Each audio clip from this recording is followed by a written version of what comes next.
Guys, good morning. ಗುರುವಾರದ mini vlog. ಬಾಗಿಲೆಲ್ಲ ತೊಳೆದು ಬಾಗಿಲಿಗೆ ಅರಿಶಿನ ಕುಂಕುಮ ಎಲ್ಲ ಇಟ್ಟು ಅಡುಗೆ ಮನೆಗೆ ಬಂದು ಕೆಲಸ ಎಲ್ಲ ಮುಗಿಸ್ಕೊಂಡು ಸ್ವಲ್ಪ ಪಾತ್ರೆ ಇತ್ತು, ಪಾತ್ರೆ ತೊಳ್ಕೊಂಡು ಸ್ಲ್ಯಾಬ್ ಎಲ್ಲ ಒರೆಸ್ಕೊಂಡು ಮನೆ ಸೀಟ್ಬೇಕಿತ್ತು. ಮನೆ ಸೀಟಕ್ಕೆ ನಾನು ಉಪ್ಪು ಮತ್ತು ಅರಿಶಿನ ಹಾಕ್ಕೊಂಡು ಮನೆ ಸೀಟ್ಕೋತೀನಿ. ತುಂಬ ಒಳ್ಳೆಯದು. ವಾರಗಳ ದಿನ ಸೀಟ್ಕೊಂಡ್ರಂತೂ ತುಂಬಾ ಒಳ್ಳೆಯದು. ಮನೆಯೆಲ್ಲ ಸೀಟಿದ್ದಾಯಿತು. ಮಿಷಿನಿಗೆ ಬಟ್ಟೆ ಹಾಕಬೇಕಿತ್ತು. ಮಿಷಿನಿಗೆ ಬಟ್ಟೆ ಹಾಕಿ ಮಿಷಿನ್ ಆನ್ ಮಾಡಿದೆ. ನಾನು ಫ್ರೆಶ್ ಅಪ್ ಆಗಿ ದೇವ್ರ ಮನೆ ಸೀಟ್ಕೊಂಡೆ. ಯಾಕೆಂದರೆ ನಾನು ಮನೆ ಸೀಟಾದ್ರಲ್ಲಿ ಸೀಟ್ಕೊಳ್ಳಲ್ಲ, ಸಪ್ರೇಟ್ ದೇವ್ರ ಮನೆ ಸೀಟಕ್ಕೆ ಬೇರೆ ಬಟ್ಟೆ ಇಟ್ಕೊಂಡಿದ್ದೀನಿ. ಇಟ್ಕೊಂಡು ಅಂಗಡಿಗೆ ಹೋಗಿ ವೀಳ್ಯದೆಲೆ ತಂದು ಕಳಸಕ್ಕೆ ವೀಳ್ಯದೆಲೆ ಇಟ್ಟು ಕಾಯಿ ಇಟ್ಟು ಪೂಜೆಗೆಲ್ಲ ರೆಡಿ ಮಾಡಿಕೊಂಡು ಮನೆ ದೇವ್ರ ಹೆಸ್ರು ಹೇಳ್ಕೊಂಡು ಕಳಸಕ್ಕೆ ಕಾಯಿ ಮತ್ತು ವೀಳ್ಯದೆಲೆ ಹೂಡಿ ನಾನೇನು ಹೂ ತಂದಿರ್ತೀನಿ ಆ ಹೂಗೆ ತುಂಬಿರೋ ಬಿಂದಿಗೆಯಲ್ಲಿ ಒಂದು ಲೋಟ ನೀರಿಗೆ ಅರಿಶಿನ ಹಾಕ್ಕೊಂಡು ಚಿಮ್ಮಿಸ್ಕೊಂಡಾದಮೇಲೆ ಹೂವಿನ ಅಲಂಕಾರ ಮಾಡ್ಕೋಬೇಕು ಫೋಟೋಗಳಿಗೆ.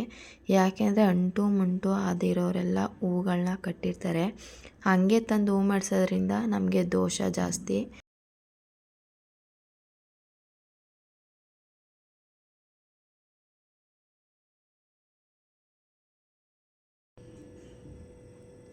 ರಾಯರನ್ನ ಗುರುವಾರದೊತ್ತು ನೋಡೋಕ್ಕೆ ಒಂಥರ ಖುಷಿ. ಹೂವಿನ ಅಲಂಕಾರ ಆಗಿರ್ಬೋದು, ಅವರು ಮಾಡೋ ಪೂಜೆಗಳು, ಅವರು ಮಾಡೋ ಸೇವೆಗಳು.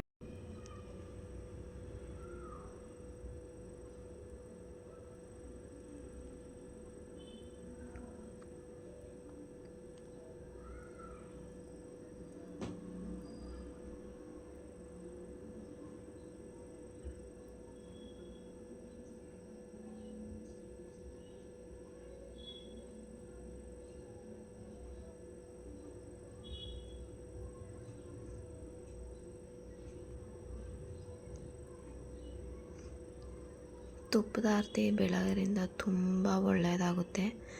ನಾನು ರಾಯರು ಮಠಕ್ಕೆ ಹೋದ್ರೂ ತುಪ್ಪದ ದೀಪ ಹಚ್ಚಿ ಅವ್ರ ಸೇವೆಗಳು ಮಾಡಿಬಿಟ್ಟೆ ನಾನು ಬರೋದು. ಮನೇಲೂ ಅಷ್ಟೇ, ಪ್ರತಿ ಗುರುವಾರ ತುಪ್ಪದ ದೀಪ ಹಚ್ಚಿ ಮಾಡೋದ್ರಿಂದ ತುಂಬ ಮನಸ್ಸಿಗೆ ಸಮಾಧಾನ. ಅವ್ರಿಗೆ ನಾನು ಏನು ಅಂದ್ಕೊಂಡಿದ್ದೇನೆ ಸಂಕಲ್ಪ ಮಾಡಿಕೊಂಡು ಅಕ್ಷತೆ ಹಾಕಿ ನೈವೇದ್ಯಕ್ಕೆ ಒಂದು ಲೋಟ ಹಾಲು ಮತ್ತು ತುಳಸಿ ನೀರಿಟ್ಟಿದೆ. ಅದನ್ನ ನೈವೇದ್ಯ ಮಾಡಿ ಎಲ್ಲ ಆದಮೇಲೆ ಇವತ್ತು ನಾನು ಹೂವಿನ ಪ್ರಸಾದ ಕೇಳಬೇಕು ಅಂತ ಅಂದ್ಕೊಂಡಿದ್ದೆ. ಹೂವಿನ ಪ್ರಸಾದ ಕೇಳೋಣ ಅಂತ ಕೂತ್ಕೊಂಡು ಓಂ ಶ್ರೀ ಗುರು ರಾಘವೇಂದ್ರ ಸ್ವಾಮಿಯೇ ನಮಃ, ಓಂ ಶ್ರೀ ಗುರು ರಾಘವೇಂದ್ರ ಸ್ವಾಮಿಯೇ ನಮಃ, ಓಂ ಶ್ರೀ ಗುರು ರಾಘವೇಂದ್ರ ಸ್ವಾಮಿಯೇ ನಮಃ ಅಂತ 3 ಸತಿ ಅಂದು ಬುಕ್ ಬರೆಯೋಕ್ಕೆ ಕೂತ್ಕೊಂಡೆ. ಬುಕ್ ಬರೆಯೋಕ್ಕೆ ಕೂತ್ಕೊಂಡಾದಮೇಲೆ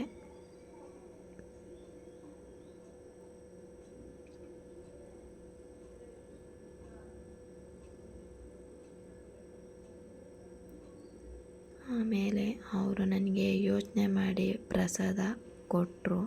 ಪ್ರಸಾದ ಕೊಟ್ಟಾದ್ಮೇಲೆ ನನಗಂತೂ ತುಂಬಾ ಖುಷಿ ಆಯಿತು.